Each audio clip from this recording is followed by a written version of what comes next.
104 বছর পরে মাহদী আলাইহিস সালামের উপর মানুষ ভিড় করবে, মানে হলো তিনি আসার পরে তার কাছে মানুষ ছুটে যাবে। প্রশ্ন হলো কখন থেকে 104 বছর? হাদিসের উপর রিসার্চ অনুযায়ী আমাদের ধারণা 1924 সাল থেকে। আল্লাহ তাআলাই ভালো জানেন। হাদিসে বলা আছে প্রতি শতাব্দীতে একজন নেতার আগমন ঘটে, যিনি বিশৃঙ্খলায় জর্জরিত ইসলামকে পুনর্গঠন করেন। প্রশ্ন হচ্ছে প্রতি শতাব্দীতে একজন নেতার আগমন হলে এবার যে মাহদী আলাইহিস সালাম আসবেন তার কি প্রমাণ? উত্তর, হাদিস বলছে মাহদী আলাইহিস সালামের পূর্বে একজন ভণ্ডের আগমন হবে, যাকে মানুষ হত্যা করবে। 1979 সালে কাবা প্রাঙ্গণে একজন ভণ্ড, যে নিজেকে মাহদী আলাইহিস সালাম দাবি করে, অতঃপর ফিতনা ছড়ায়। এরপর সৌদি ও ফ্রান্সের সেনাদের যৌথ অপারেশনে তাকে অবশেষে হত্যা করা হয় সেখানে, এবং বেশ হতাহত ঘটে। হাদিস বলছে এই হত্যাকাণ্ডের 30 বা 40 বছর পরে আরেকজন প্রকাশ পাবে, যাকে তোমরা হত্যা করতে পারবে না। 1924 সালে খেলাফত পতনের পর থেকে 104 বছর পর 2028 সালকে নির্দেশ করে। তার মানে 2028 সালে ইমাম মাহদী আসার সম্ভাবনা অনেক।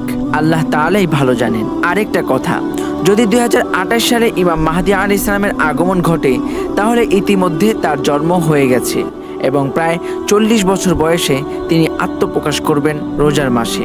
বাকিটা আল্লাহ তাআলাই ভালো জানেন। হাদিস বলছে তার আগমনের পূর্বে শ্বেত ও লোহিত মৃত্যু আসবে, মানে মহামারী ও মালহামা বা তৃতীয় বিশ্বযুদ্ধ ঘটবে।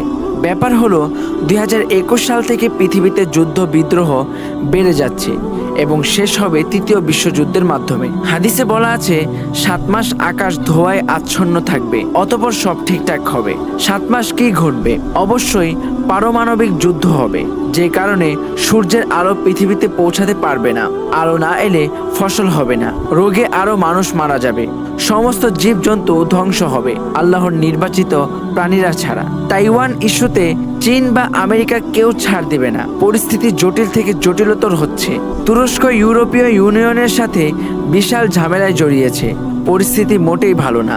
তৃতীয় বিশ্বযুদ্ধের প্লট তৈরি হচ্ছে, কেননা জামানার সবচেয়ে বড় লিডারের আগমন অতি নিকটে ইনশাআল্লাহ। ইসলামিক স্কলাররা বলছেন যেহেতু দুনিয়া একটা পরিণতির দিকে দ্রুত এগিয়ে যাচ্ছে, তাই আপনারা অনলাইনের পাশে অফলাইনেও সমান গতি বজায় রাখুন। কেননা পারমাণবিক যুদ্ধ হলে সভ্যতাই হারিয়ে যাবে, সেখানে প্রযুক্তি বলে কিছু থাকবে না। তবে আপনি বেঁচে থাকলে না খেয়ে যেন মরতে যেন না হয়। তাই গড্ডালিকা প্রবাহে গা না ভাসিয়ে সামনের কঠিন দিনের প্রস্তুতি নিন।